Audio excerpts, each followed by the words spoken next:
Freedom of speech ये term आपने बार बार सुना होगा।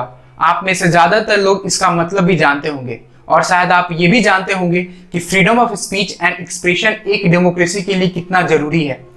इंडिया में फ्रीडम ऑफ स्पीच को क्या क्या थ्रेट है, आइए देखते हैं। फ्रीडम ऑफ स्पीच एक फंडामेंटल ह्यूमन राइट है। ये अधिकार किसी भी इंडिविजुअल को बिना किसी डर के या किसी सेंसरशिप के अपने विचारों को रखने की आजादी देता है।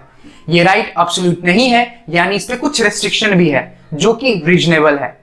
रेस्ट्रिक्शन की चर्चा हम हेट स्पीच वाले वीडियो में कवर करेंगे। आज हम देखते हैं कि फ्रीडम ऑफ स्पीच की क्या इंपॉर्टेंस है और इसे कैसे कन्फाइन किया जाता है। आज ह्यूमन सिविलाइजेशन अगर इस डेवलप फेज तक पहुंचा है तो फ्रीडम ऑफ एक्सप्रेशन का बहुत बड़ा रोल रहा है। आपने गैलीलियो, न्यूटन, कोपर्निकस, डार्विन सभी फिलोसफर्स के बारे में तो सुना ही होगा। इनको अपने आइडियाज को पब्लिकली डिस्कस या पब्लिश करने से चर्च ने रोका था। चर्च ने प्रोग्रेसिव आइडियाज को ऑफेंस डिक्लेयर कर देता था। हमारे पास आज जितनी भी डिस्कवरीज है या नए आइडियाज है वो इसलिए है क्योंकि उन्हें कोई एक्सप्रेस कर पाया। Everything we know about the world from the age of our species of the laws of gravity or energy, everything has come to being by free speech। चाहे अंधविश्वास को दूर करना, कुरीतियों को खत्म करना हो, किसी दबे कुचले पिछले वर्ग, आदिवासियों, दलित महिलाओं की आवाज को बुलंद करना हो, freedom of speech and expression बहुत जरूरी है।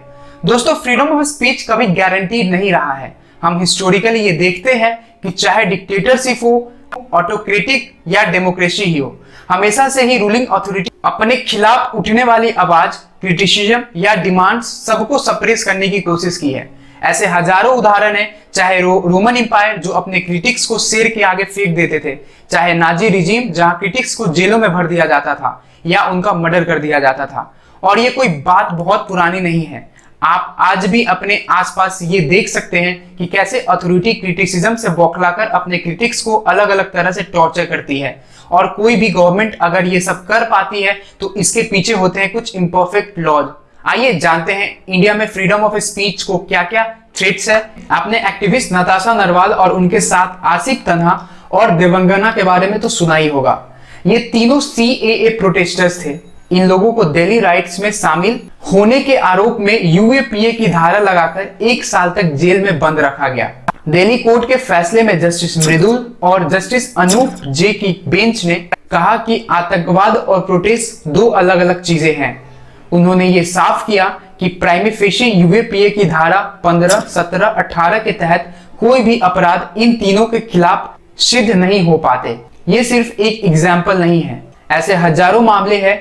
डॉक्टर काफिल खान जिन्होंने हेल्थ इंफ्रास्ट्रक्चर में कमी का खुलासा किया, उन पर NSA लगा दिया गया और 1 साल तक उनकी फैमिली और उनको हैरेसमेंट झेलना पड़ा। ऐसे कई जर्नलिस्ट, कई एक्टिविस्ट हैं जिन पर सेडिशन, UAPA, NSA लगाकर सोशली डिफेम और मेंटली हैरेस किया जाता है। IPC section 153, 153A, section 295, 295A, 297 and most dangerously abuse section 124A, so called sedition. आपको यह जानकर हैरानी होगी कि सेडिशन का प्रोविजन ब्रिटिश गवर्नमेंट के टाइम इंट्रोड्यूस किया गया बहावी मूवमेंट को सप्रेस करने के लिए, और फिर इसका इस्तेमाल ब्रिटिश अथॉरिटीज द्वारा इंडिया के फ्रीडम स्ट्रगल को सप्रेस करने के लिए किया जाने लगा। ब्रिटिशर्स ने डार्कोनियन लॉ अपने देश इंग्लैंड से तो काफी पहले खत्म कर दिया था, लेकिन हम इसे अब तक ढो रहे हैं। NCRB जो कि खुद एक गवर्नमेंट बॉडी है, 2019 की रिपोर्ट में यह शो किया है कि सेडिशन केस में कन्विक्शन रेट सिर्फ 3.3% है। अभिनव चंद्रचूड़ जो एक लॉयर, राइटर और रिसर्चर है, वो कहते हैं कि sedition is a self implemented bond on us. दोस्तों, सेडिशन कॉलोनियल गवर्नमेंट के टाइम पर एक नॉन कॉग्निजेबल ऑफेंस था, यानी पुलिस बिना वारंट्स किसी को अरेस्ट नहीं कर सकती थी।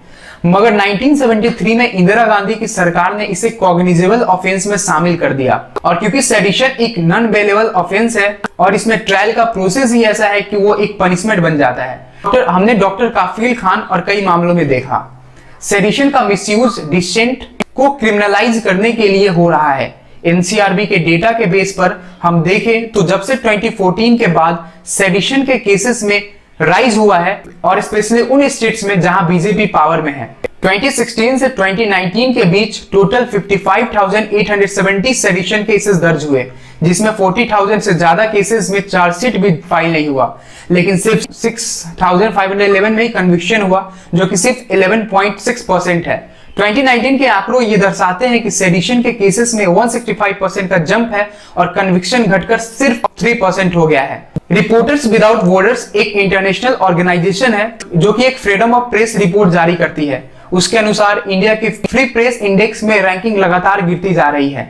लेटेस्ट रिपोर्ट में इंडिया को जर्नलिज्म के लिए दुनिया के सबसे खराब देशों में शामिल किया गया और जर्नलिस्ट के लिए मोस्ट डेंजरसली कंट्री की लिस्ट में शामिल की गई। रिपोर्ट में यह भी कहा गया कि भारतीय जनता पार्टी के समर्थकों और हिंदुत्व की विचारधारा ने सरकार की आलोचना करने वालों पत्रकारों को राष्ट्र विरोधी, एंटी नेशनल कहकर डर का माहौल बना दिया है। Thank you.